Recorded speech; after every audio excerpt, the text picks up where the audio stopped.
ज्योति मल्होत्रा को कोई ऐसा खतरनाक इसके गुनाहों की सजा मिलनी चाहिए जिससे कि लोग दंग रह जाएं, लोग हैरान हो जाएं। कैसे ये इतनी शानदार डिजिटल जिंदगी जी सकती है, कैसे ये ऐसे आलीशान होटलों में रह सकती है, कैसे ये ऐसे कपड़े पहन सकती है महंगे महंगे। भाई उनके बच्चे तो नहीं पहन रहे हैं जो इनके पड़ोसी या रिश्तेदार हैं। हिसार की रहने वाली ये ज्योति मल्होत्रा, जिसके पिता हरीश मल्होत्रा कह रहे हैं कि अब कुछ दिनों से हमारे घर जांच अधिकारियों और पुलिस वालों के सिवा कोई नहीं आ रहा है। हमारे रिश्तेदार, हमारे पड़ोसी तो हमसे रिश्ता ही तोड़ चुके हैं। सोचिए उस पिता पर क्या बीत रही होगी।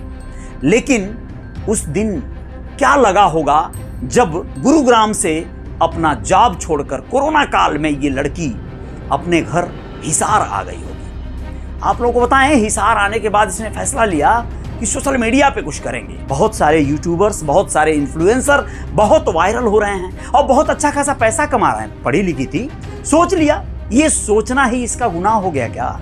शायद हाँ। मैं आप लोगों को बताना चाहता हूं कि ये सोच, इसकी हसरतें, इसकी ऊंचाइयों को छू देने का, आसमान पर छा जाने की जो ख्वाहिशें रहीं, अपने जानदार शानदार लग्जरियस लाइफ को जीने की जो अरमान रहे, वही आज इस पर बड़े सारे जो है काले बादल बनकर मंडरा रहे हैं। हिसार की रहने वाली ज्योति मल्होत्रा इन दिनों पुलिस की गिरफ्त में है और धाराएं और उसके ऊपर एलिगेशन, आरोप लगा है कि यह खुफिया जानकारियां अपने देश की पाकिस्तान जैसे दुश्मन और गद्दार देश को साझा कर रही थी। उसके कारण एक दो नहीं है, कई प्रमाण भी मिलते नजर आ रहे हैं। इसने 3-3 बार पाकिस्तान की यात्रा क्यों की? बस 3 बार? चलो ठीक है। यहां आप लोगों को बताना जरूरी है कि किसी समय इसी ज्योति की जो दादी हुआ करती थी या फिर इसके दादाजी, वह लोग पाकिस्तान के अलग अलग शहरों से ताल्लुक रखते थे। बिलावलपुर एक स्थान है, वही पाकिस्तान में, उस पाकिस्तान की रहने वाली इसकी दादी और इस बच्ची के अंदर, बच्ची कहूंगा तो कुछ लोगों को बहुत बुरा लग जाएगा, इस लड़की के अंदर एक जिज्ञासा बनती है कि उसके पूर्वज जो पाकिस्तान के थे, बंटवारे के बाद भारत चले आए थे, उनसे कुछ एक लगाव पैदा होता है। इसे लगता है कि उसे एक यात्रा करनी चाहिए और पाकिस्तान की यात्रा करनी चाहिए, पाकिस्तान की वादियों को दिखाना चाहिए। फिल्मों में कई एक बार देखा रहा होगा। यह ख्वाहिशें हैं, ये सपने थे। अब आपको बता दें, इसके एक और कारण थे। इसने कोरोना के बाद से अपना यूट्यूब चैनल शुरू किया था, वर्षों तक मेहनत किया, कोई खास फर्क नहीं पड़ रहा था, कोई सब्सक्राइबर नहीं बढ़ रहे थे। हैरान थी, परेशान थी। आइडिया आया कि क्यों ना विदेशों की कुछ चीज़ों को, वादियों को, वहाँ के माहौल को दिखाया जाए। बहुत सारे ऐसे ब्लॉगर हैं, बहुत सारे ऐसे ट्रैवलिंग वीडियो बनाकर लोग पैसे कमा रहे हैं और अच्छी लाइफ स्टाइल अफोर्ड कर रहे हैं। यही ख्वाहिश ज्योति को प्रेरित की कि उसे पड़ोसी मुल्क पाकिस्तान का रुख करना चाहिए। इस हसरत को पूरी कराने में हरियाणा के हिसार के ही सिख गुरुद्वारे जो समिति होती हैं, उसके एक सदस्य हरकीरत सिंह ने इसकी मुलाकात पाकिस्तान एम्बेसी यानी कि उच्चायोग में कार्यरत दानिश से करवा दिया। दानिश की नज़र जब ज्योति मल्होत्रा पे पड़ी तो फिर उसे लगा कि इससे कुछ बात करनी चाहिए। चूंकि है लड़की और आकर्षक, इससे बातों के दरमियान दानिश को न जाने किस रूप में क्या सूझा होगा। अगर वो उच्चायोग का अधिकारी है यानी दूतावास का अधिकारी है तो हो सकता है उसके अपने देश की खूबियां, खासियत दिखाने के लिए लड़की देश से बाहर जाना चाहती है। इंडिया से वीसा चाहिए था पाकिस्तान का। अब वीसा दिलवाने के एवज में हो सकता है दोस्ती बन गई और वो दोस्ती में चैटिंग वगैरह कुछ मिला है, जिसमें ये उससे हंसते हुए कहती है कि मेरी शादी पाकिस्तान में करवा दो ना।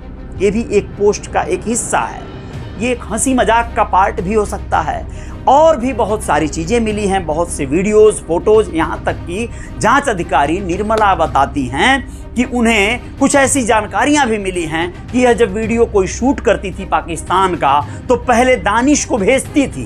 दानिश देखता था, उसमें कुछ एडिटिंग का उसे डायरेक्शन देता था कि ये पार्ट निकाल दो जो पाकिस्तान के बुराइयां दर्शाता हो, वो पार्ट निकलवाता था। तब जाकर वो वीडियो फिर से री एडिट करके ज्योति अपने चैनल पर अपलोड करती थी।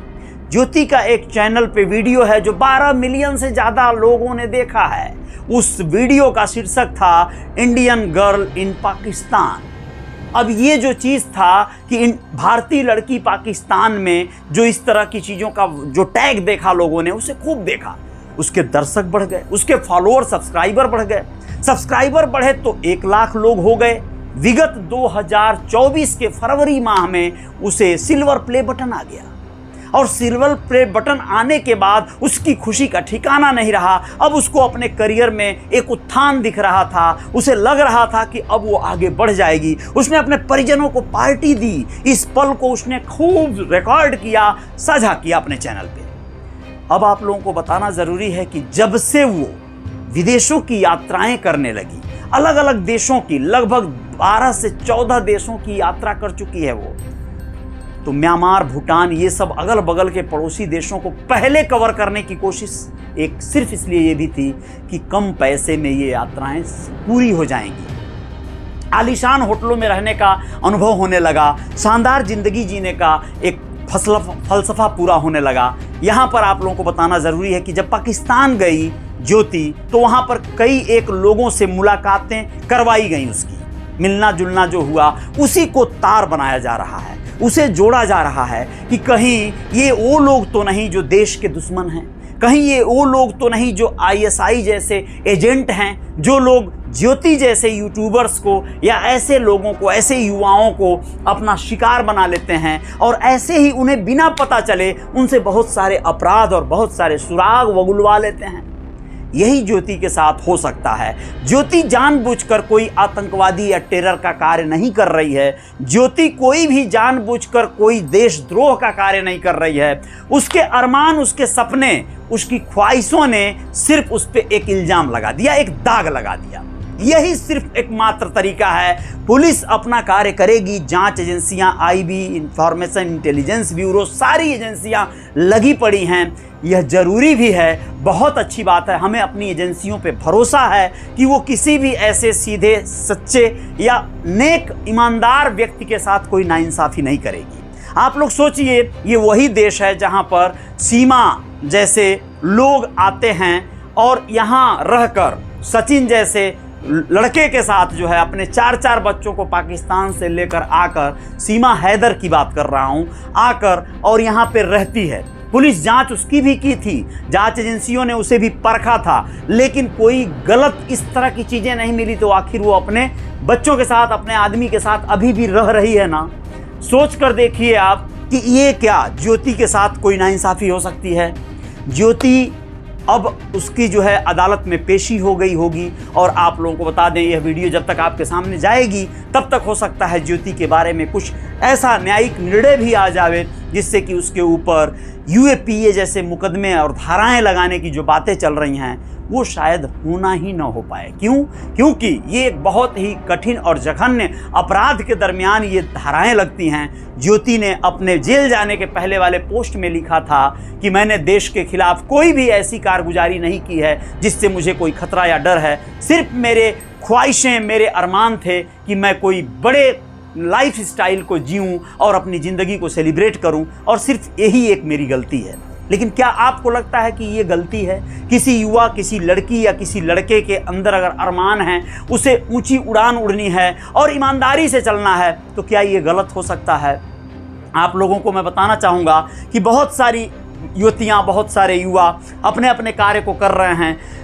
जाने अनजाने में गलतियां कई बार उनसे कोई और लोग करवाते हैं या और लोग उनको अपराध की दुनिया में ढकेल देते हैं। वहाँ पर आप लोग तय करिएगा कि क्या ज्योति जैसे और भी युवाओं से और भी काले कारनामे कुछ लोग नहीं करवा रहे हैं। हाँ, हम अपने होशो हवास में अगर कोई गलत कार्य कर रहे हैं, अपनी ज़िंदगी को बेहतर बनाने के लिए जानबूझकर हम कोई अपराध, क्राइम कर रहे हैं, हमें हर हाल में सज़ा मिलनी चाहिए, किसी को भी मिलनी चाहिए। और अगर ज्योति मल्होत्रा के ऊपर भी यह आरोप सिद्ध होता है तो निसंदेह जो कानून कहेगा, जो संविधान कहेगा, वो होना चाहिए।